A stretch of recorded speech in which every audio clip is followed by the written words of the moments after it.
वामपंथी उग्रवाद के सामने लड़ने के लिए हमने 2 रूल ऑफ लॉ बहुत समय पहले देश ने तय किए थे। पहला, नक्सल प्रभावित क्षेत्रों में कानून का राज प्रस्थापित करना और गैर कानूनी हथियारी गतिविधियों को पूर्णतया से बंद करना।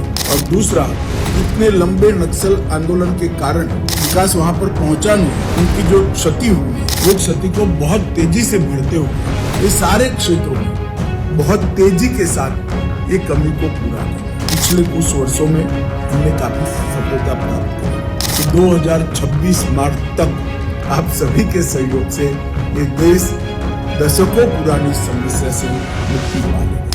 हमारे संयुक्त प्रयास, सभी राज्यों के साझा प्रयास से वामपंथी अंधकार की जगह हमारे संविधान प्रदत्त अधिकार से हम रोशन करना चाहते हैं। वामपंथी हिंसक विचारधारा की जगह विकास और विश्वास, उसका एक नया युग शुरू करना चाहते हैं। जीरो टॉलरेंस अगेंस्ट वामपंथी उग्रवाद और 100% सैचुरेशन सरकारी योजनाओं का, ये दोनों के इम्प्लीमेंटेशन से हम इस क्षेत्र को पूर्ण विकसित बनाना चाहते हैं। वामपंथी उग्रवाद के सामने लड़ने के लिए हमने 2 रूल ऑफ लॉ बहुत समय पहले देश ने तय किए थे। पहला, नक्सल प्रभावित क्षेत्रों में कानून का राज प्रस्थापित करना और गैर कानूनी हथियारी गतिविधियों को पूर्णतया से बंद करना। और दूसरा, इतने लंबे नक्सल आंदोलन के कारण एक क्षेत्र जो विकास से महरूम रह गए,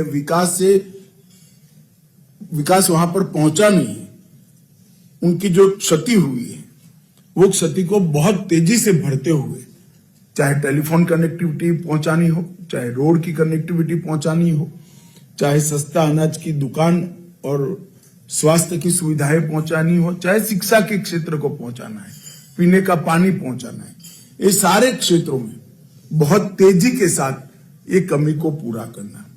और यही कारण है कि पिछले कुछ वर्षों में हमने काफी सफलता प्राप्त करी। 2022 में पहली बार वामपंथी उग्रवाद की मृत्यु की संख्या 100 से कम रही।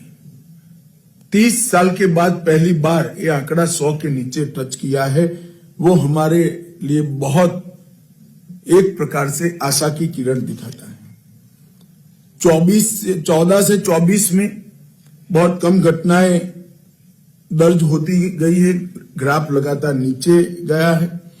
टॉप 14 नक्सली लीडर्स को न्यूट्रलाइज किया गया है और सरकार की कल्याणकारी योजनाओं का भी ग्राफ जबरदस्त आगे बढ़ा है।